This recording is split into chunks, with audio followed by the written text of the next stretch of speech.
పిఠాపురం నియోజకవర్గంలో అయితే అండి వన్ సైడ్గా ఇప్పుడు పవన్ కళ్యాణ్ గారికి మాత్రం గెలుస్తారండి. 99% గ్యారంటీ తోటి. అదన్నా మన వరంగల్ కూడా అండగా ఉన్నారు కాబట్టి అండి, మహాకూటమి ఏర్పడింది కాబట్టి దాని యోగంగా మొత్తం మాత్రం పవన్ కళ్యాణ్ గారు 1,00,000 ఓట్ల మెజార్టీతో ఆయన గెలుస్తారండి. పవన్ కళ్యాణ్ గారి దగ్గర డబ్బులు లేవు అనేసి చాలా మంది అంటున్నారు కదా. అంటే డబ్బు కాదండి, జనానికి అభివృద్ధి కావాలండి. ఈ 5 సంవత్సరాల్లో అభివృద్ధి అంతా శూన్యం అయిపోయిందండి.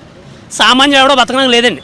ఒక ఉద్యోగం లేదు, ఒక వ్యాపారం లేదు, అలాగే ఒక కూలిపోయిన కూలి లేదు. అనేక రకాలుగా పథకాలు ఇస్తున్నారు కదా. పథకాలు ఎందుకండి, ఉపాధి కావాలండి.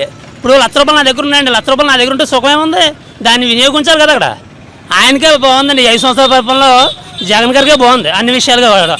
ఒక మైనింగ్లో కాదు, ఒక ఇసుకలో కాదు, ఒక మట్టిలోనే కాదు, జనాల మీదే కాదు, ఒక ట్యాక్స్ల రూపంగా కాదు, ఒక ఆటోడు బతకనాకు లేదు, ఒక కూలిపోయినోడు బతకనాకు లేదు. ఎక్కి దిగితే సామాన్యం 500 రూపాయలు జబ్బీలో పెట్టుకుని వెళ్ళాలండి. ఏ ఊరని వెళ్దామంటే 500 సరిపోతలేదు కదా. ఆయన ఎక్కాక 4 సార్లు బస్సు ఛార్జీలు పెంచాడండి. అదేవిధంగా ఆయన ఎక్కాక అన్ని రకాలుగా కూడా అన్ని వింతలుగా కూడా దెబ్బ ఉందండి.